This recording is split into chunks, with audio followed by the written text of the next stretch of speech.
30 oktyabr Ümumdünya Poçt günüdür. Naxçıvanda bu münasibətlə Poçtun rəqəmsal yolu ənənədən gələcəyə körpü adlı tədbir keçirilib.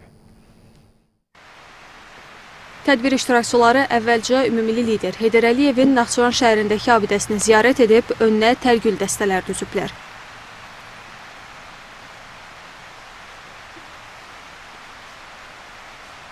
Naxçıvan Muxtar Respublikasının Rəqəmsal İnkişaf və Nəqliyyat Nazirliyində davam edən tədbirdə Nazirliyin aparaq rəhbəri Əziz Sümbətov çıxış edərək əlamətdar gün münasibəti ilə poçt işçilərini təbrik edib. Bu sahənin tarixi inkişaf yolu, rəqəmsallaşma istiqamətində görülən işlər və gələcək perspektivlər barədə danışıb.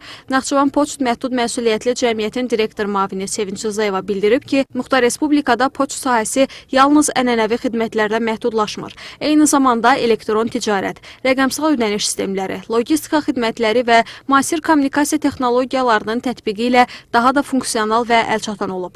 Həmçinin poçt işçilərinin peşəkarlığının artırılması, vətəndaş məmnunluğunun təmin edilməsi, gənclərin bu sahəyə marağının artırılması və gələcək üçün müəyyənləşdirilən hədəflər arasında fikirlərini bildirib. Çıxışlarda poçt sahəsinin keçdiyi inkişaf mərhələləri, rəqəmsal xidmətlərə keçid və son illərin nailiyyətləri barədə fikirlər səsləndirilib.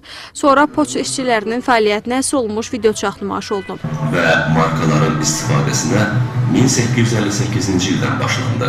Naxçıvan Poçtun yeni veb saytı və loqosu təqdim olunub. Tədbirin sonunda fəallığı və səmərəli fəaliyyəti ilə fərqlənən bir sıra əməkdaşlara fəxri fərmanlar, təşəkkürnamələr və hədiyyələr təqdim olunub. Bu gün fəxri fərmana təltif olunmağıma görə rəhbərliyə və mənə dəstək olan bütün poçt əməkdaşlarına öz təşəkkürümü bildirirəm. Vətənə, millətə, dövlətə xidmət etmək bizim üçün şərəfli bir işdir.